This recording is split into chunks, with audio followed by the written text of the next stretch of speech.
চলছে অন্তিম লগ্নে টি-20 বিশ্বকাপের আয়োজন। গুনে গুনে আর মাত্র ৩৬ দিন বাকি। তার আগে দল গুছিয়ে নিল গতবারের রানার্সরা, অর্থাৎ ঘোষণা হয়ে গেল সাউথ আফ্রিকা টি-20 বিশ্বকাপের দল। আজকের প্রতিবেদনে জেনে নেব কারা পেলেন সুযোগ, কারাই বা গেলেন বাদ, বড় চমক কোনটা। আসুন বিস্তারিত তথ্য জানুন। আর অবশ্যই আমার চ্যানেলে নতুন হয়ে থাকলে পরবর্তী ভিডিওর জন্য সাবস্ক্রাইব করে পাশে থাকতে ভুলবেন না। বড় নাম হিসেবে ফিরে এসেছেন কাগিসো রাবাডা। চোটের জন্য ভারতের বিপক্ষে খেলতে না পারলেও 15 জনের দলে নাম লিখিয়ে ফেলেছেন south African speed star Rabada. বড় নাম হিসেবে বাদ গিয়েছে ট্রিস্টান স্টাবস আর আয়ান রিকালটনের নাম।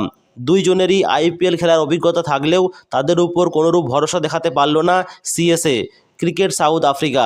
টি-20 বিশ্বকাপে দক্ষিণ আফ্রিকার দল এরকম: এডেন মাকরাম অধিনায়ক, Quinton de Kock, Tony de Zorzi, Dewald Brevis, David Miller, Donovan Ferreira, Marco Jansen, Keshav Maharaj, Kagiso Rabada, Kwena Maphaka, Lungi Ngidi, Jason Smith, George Linde, Corbin Bosch এবং আনরিক নখিয়া।